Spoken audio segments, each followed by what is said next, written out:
Budget present हुआ है ना,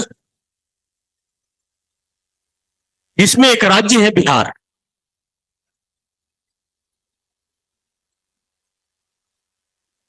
ये शायद है 59,900 करोड़। इसके थ्रू आपको कुछ बताना चाह रहा हूं, क्योंकि राज्य व्यवस्था ही पढ़ रहे हो, संविधान भी पढ़ रहे हो। संघ का मतलब समझते हो ना, भारत एक संघ है। संघ में दो सरकारें होती हैं, केंद्र सरकार, राज्य सरकार।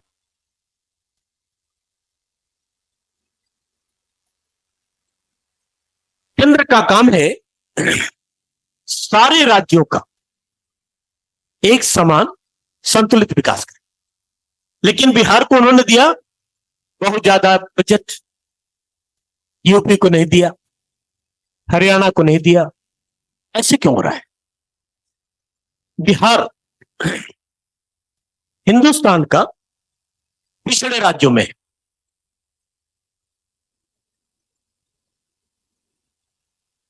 सारे राज्य आगे, बिहार पीछे के छोड़ गए। और ऐसा क्यों हो गया? क्या कारण है ये? जब बिहार का बंटवारा नहीं हुआ था, तब 40% खनिज संपदा बिहार से मिलता था। 40% किसका? पूरे भारत का 40% खनिज संपदा बिहार से मिलता। इसलिए बिहार के बारे में बच्चों ने पढ़ा है मैंने, यानी प्रचुरता है, अमीरी है फिर भी गरीब है। इतनी ज्यादा संपदा किसी के पास है ही नहीं। अब विभाजित बिहार, अब उससे झारखंड बन गया। लेकिन आजादी के पहले और आजादी के बाद भी आज तक बिहार की स्थिति पिछड़े पर गई। इसके लिए केंद्र सरकार जिम्मेवार है। केंद्र की नीति ऐसी रही है, जानबूझकर बिहार को पिछड़ा रखना। केंद्र की नीतियां रही है बिहार को लेबर स्टेट के रूप में रखना। उसे मैं दो चार उदाहरण समझा दूं, क्योंकि आप संविधान का जो प्रेमल है, सामाजिक आर्थिक न्याय, समता, समानता, आर्थिक समानता, उसके थीम को समझ जाओगे। एक पहली समस्या यह है कि हिंदुस्तान को जब आजादी मिल रही है, कुछ राज्य पहले से विकसित है। वो राज्य जहां पर ईस्ट इंडिया कंपनी ने फोर्ट लगाई थी, अहमदाबाद, गुजरात, चेन्नई, मुंबई, क्योंकि वो ट्रेड करने के लिए आई थी, इसलिए फैक्ट्रियां वहीं पर बैठाते, समुद्र किनारे से ट्रेड होता। तो वो सिटी, वो राज्य विकसित हुआ, क्योंकि जब तक उद्योग धंधा नहीं आएगा, राजस्व का निर्माण नहीं होगा, तो राज्य या राष्ट्र का निर्माण नहीं होता। तो उन्हें देश को सामाजिक रूप में विकास करने का कोई मतलब ही नहीं था। एक बिजनेसमैन, उद्योगपति, उद्योग वहां पर लगाएगा या उस काम में रुपया लगाएगा जहां से उसे प्रॉफिट हो रहा है। वो स्कूल कॉलेज क्यों बनाएगा? राइट? तो ये राज्य विकसित हुए। जब हिंदुस्तान को आजादी मिली, तो पूरे हिंदुस्तान को एक समान संतुलित विकास करने का जिम्मा संसद को मिला। पूरे राज्य के जनप्रतिनिधि चुनकर आए, बिहार का, एमपी का, राजस्थान का, बंगाल का, हरियाणा का, सब जाके आए। इस भारत सरकार को चाहिए था संतुलित विकास करवाए, यानी उद्योग धंधा हर राज्यों में स्टैब्लिश करवाए। लेकिन भारत सरकार ने ऐसा नहीं किया। उन्हीं राज्य में विकसित करते रहे, विकास करते रहे जहां ईस्ट इंडिया कंपनी ने पहले से विकास करते रहे। पहली बात है, इसलिए वो राज्य विकसित हुआ। लेकिन अब बात है कि जब आजादी मिल गई तो ऐसा क्यों हुआ? इसके पीछे कुछ ट्रेजेडी है, जानबूझकर किया गया प्लान है। मैंने एक शब्द इस्तेमाल किया कि केंद्र की एक तरह की नीति रही है कि उसे लेबर स्टेट के रूप में रखना है, हुआ क्या, एक रेल भाड़ा सामान्यीकरण की नीति थी, जो आजादी के पहले भी था और आजादी के बाद भी आया। सामान्यीकरण का मतलब है, आप ऐसे समझो, अगर कोई उद्योगपति, राइट, मैंने पहले बताया कि अधिक से अधिक संसाधन कहां था, बिहार में था। 40% संसाधन है, खनिज संपदा थी अविभाजित बिहार में, और भी बिहार पिछड़ा रह गया। लोहा, अवरक, खनिज संपदा, कोयला, और यही राज्य विकसित नहीं। सामान्यकरण की नीति का मतलब यह है कि हर जगह रेल भाड़ा की नीति समान है। आप ऐसे मानो, अविभाजित बिहार में एक जगह धनबाद है, बोकारो है, राइट, जहां खनिज संपदा प्रचुर मात्रा में है। अगर कोई उद्योगपति धनबाद से पटना में कोयला लाता है, उसको भी भाड़ा उतना ही लगेगा जितना धनबाद से मुंबई लाने में लगेगा। वो मुंबई क्यों नहीं ले जाएगा फिर, जहां पर उसे व्यवसाय करने में आसान हो जाएगा, राइट। इसलिए ये सारी जो संपदा थी वहां ले गए, मुंबई ले गए, चेन्नई ले गए, सूरत ले गए,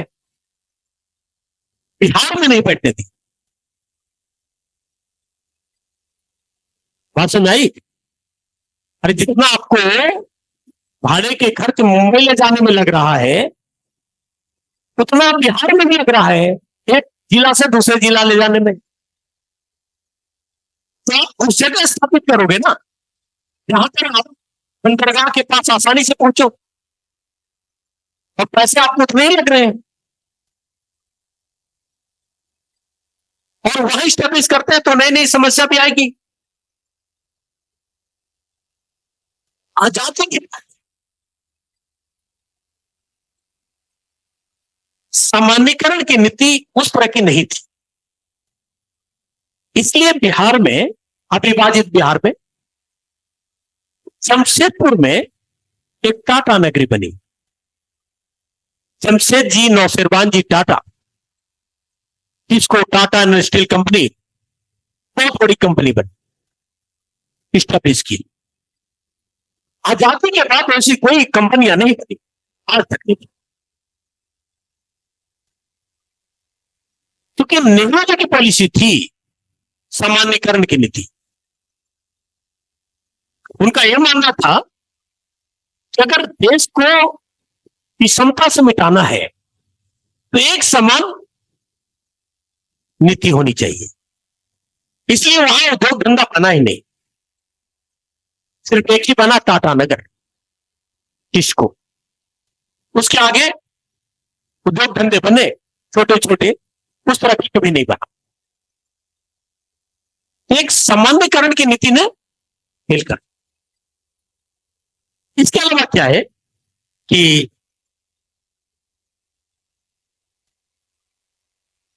एक नेहरू जी के सलाहकार थे, उनका नाम था सीडी देशमुख,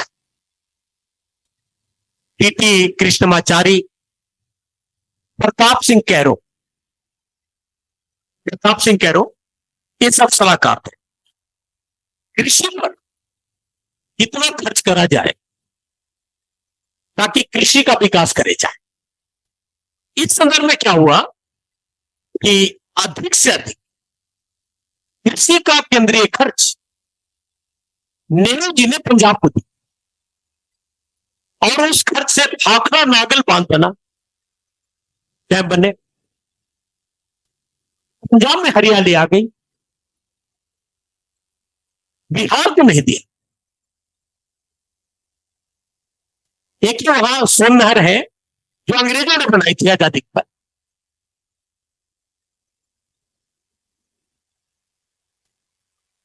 बात समझा गई? कहां कहां समस्या है। तो पंजाब सिद्ध किया, खेती लहराई, उसमें हरियाणा में पंजाब का ही पार्ट। तीसरी बात है क्या है कि आंतरिक संसाधन जुटाने के लिए भारत सरकार ने 1990 तक, 1951 से 1990 तक बिहार में केंद्र सरकार के द्वारा प्रति व्यक्ति 172 रुपए दिए गए, 90 तक, 51 से 90 तक। और पंजाब के लिए मिला 594 रुपया पर व्यक्ति। तो राज्य कौन विकसित करेगा? कितना अंतर हुआ? एक तो रेलवे की सामान्यकरण नीति बनाई, दूसरा किसी खास राज्य में ज्यादा फोकस किया, संसाधन जुटाने, मतलब अब बिहार को अपने संसाधन जुटाने होंगे और संसाधन जुटाने के लिए उद्योग धंधे विकसित नहीं करने दिए। आगे देखो, एक और समस्या है। बिहार के राजनेता संविधान निर्माण से लेकर के आज तक केंद्रीय राजनीति में इनकी भूमिका रहती है बहुत ज्यादा। संविधान सभा के अध्यक्ष राजेंद्र बाबू थे, प्रथम संविधान सभा के अस्थायी सत्यानंद सिन्हा थे, बड़े बड़े नेता आए वहां से। इनके प्रयास भी सक्षम नहीं हुए, उन्होंने शायद प्रयास ही नहीं किया। केंद्रीय राजनीति में कभी यूपीए की सरकार आई, कभी एनडीए की सरकार आई, बिहार का किसी न किसी क्षेत्रीय दल का सहायता से ही सरकार रही। ये राजनेता कभी भी बिहार का विकास ही नहीं होने दिया। ये जो हमारे दबाव में सरकार है, समर्थन पे है, तो आप फंड का अलॉटमेंट नहीं करा सकते, उस राज्य के विकास करने के लिए उद्योग धंधे नहीं ला सकते। और दूसरा, बिहार के लोग तो अपने आप को राजनीतिक रूप में सशक्त तो मानते हैं, लेकिन मैं नहीं समझता उसमें सशक्त। अपने अधिकार के लिए अपना काम करवाए हो सके। आप इसे देखो, हरियाणा, पंजाब, राजस्थान, यहां के लोग अगर आरक्षण की बात करते हैं, एमएसपी कानून की बात करते हैं, तो सशक्त होकर सड़क आ जाते हैं राज्य के विकास के लिए, बदलवाते हैं, फंड भी ले जाते हैं, नीतियां भी बदलवा देते हैं। ये चीज बिहार के लोगों में नहीं है। ये आपने एमएलए चुना, एमपी चुना, वहां कितने मंत्री हैं, उनको घेराबंदी करके उनको जबरन दबाव बना के काम कराने में सक्षम नहीं है। ये जातियों में बटे, जब राज्य की हित की बात हो तो ये काम कराने में फेल है। इनके छोटे मोटे फीके पट्टे मिलते रहे, उसमें खुश है। तो सशक्तता जो चाहिए ना, जो आपको, बस वहां के राजनेता आपको संविधान दे दिया, आर्टिकल 19, कि आपको स्वतंत्र रूप से भारत में आने जाने का अधिकार है, कहीं भी बसने का अधिकार है। अब राज्य का विकास करने का अधिकार किसके पास है, उसे ठीक कर दी। आप राज्य का विकास करने के लिए आपको चुना ना, आप केंद्र से फंड लो, विकास करवाओ। जब आपके समर्थन पर सरकारें बन रही है तो उसे करवाइए आप। वो काम नहीं करा पाते। पहली बार कितना मोटा फंड मिला है, संजोगी समझो, क्योंकि इनके समर्थन में सरकार बनी है। अगर समर्थन नहीं रहेगी तो सरकार गिर जाएगी। तो पहली बार फंड मिला। फंड का इस्तेमाल कैसे होता है दो की बात है अभी, लेकिन पहली बार मिला है। बीच बीच में मिलते रहे हैं, लेकिन इतना बड़ा फंड नहीं मिला। इसके संसद में जो दूसरे दल के जो सांसद थे वो विरोध कर रहा है कि बिहार को इतना फंड क्यों दे दिया। आप सांसद पर हिंदुस्तान की नीति बना रहे हैं, एक समान नीतियां नहीं बनी, राइट? एक राज्य को एक तरह से जानबूझ के पीछे न रखा, राइट? तो फंड मिल रहा है तो खिलाने लगे, इतने दिनों से पिछड़ेपन की शिकार रही, तो उसके लिए कभी बात नहीं उठाया कि इन्हें भी आगे बढ़ाया जाए। आप समझिए मैं क्या कहना चाह रहा हूं? अरे सांसद आप हरियाणा के हो या पंजाब के हो, माननीय सांसद हो, इसकी नीति बनाओगे ना। यानी एक पिछड़ा हुआ है तो उसके लिए आज तक कोई आवाज नहीं बुलंद करना, और थोड़ा सा मिला तो उस पर विरोध जताना। तो ये जो नीतियां रही ना, ये बड़े, तो नेहरू जी से एक बात कहा गया, जैसे पंजाब के लिए जो भाखड़ा नागल वगैरह डैम बने, तो बिहार के कुछ राजनेता भी बोला कि वहां के लिए भी करे जाए, लेकिन नेहरू जी ने कहा कि आप लोग ऐसा करिए, आप लोग श्रमदान करिए। श्रमदान मतलब मेहनत करिए, मेहनत करके डैम खुद बनाइए। ये मैं नहीं कह रहा हूं, आप उनके पूरे नेट वगैरह सर्च कर लेना, उनको बोला श्रमदान करिए। ये पूरा प्लान क्या लग रहा था आपको?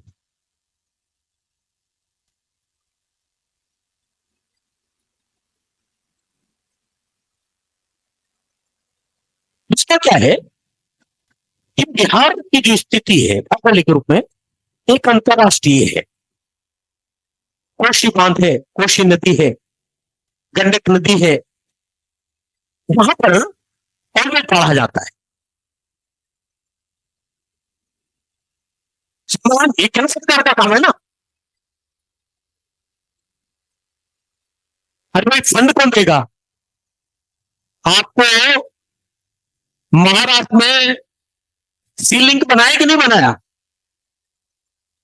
ताकि सुविधा हो जाए। लेकिन जो आजादी के बाद से इस प्रदेश में हालात हो रहे हैं, बाढ़ में डूब जाता है, तो उसके लिए डिसीजन कौन लेगा? केंद्र लेगी ना। आज तक नहीं करी, तो क्या करता है प्राकृतिक रूप में। हुँ? हाँ, उत्तर बिहार का जो एरिया है वो नहीं बना पाई। नेहरू जी ने बोल दिया कि श्रमदान करो। ये सिस्टम आज तक चलते रही। तो बताओ, आजादी के बाद की नीति, आजादी के पहले की नीति, सॉरी आजादी के बाद की नीति, पहले की नीति, सब तो एक ही है। बिहार के लोग की सोच अपने राज्य को एक डबल रूप में विकास करने की सोच रही। संघ का इस्तेमाल तो आप समझ सकते हो कि इतना तो जानने दीजिए, अभी यूपीए सरकार थी तो पहली बार बिहार में एक सेंट्रल यूनिवर्सिटी खोली गई, केंद्रीय विश्वविद्यालय। दिल्ली में तो बहुत सारे हैं, जेएनयू है, डीयू है। मेरा पूरा समझाने का मतलब यह है, केंद्र की नीति किसी राज्य को कमजोर कर देती है, किसी को बढ़ा देती है। वोट बैंक के आधार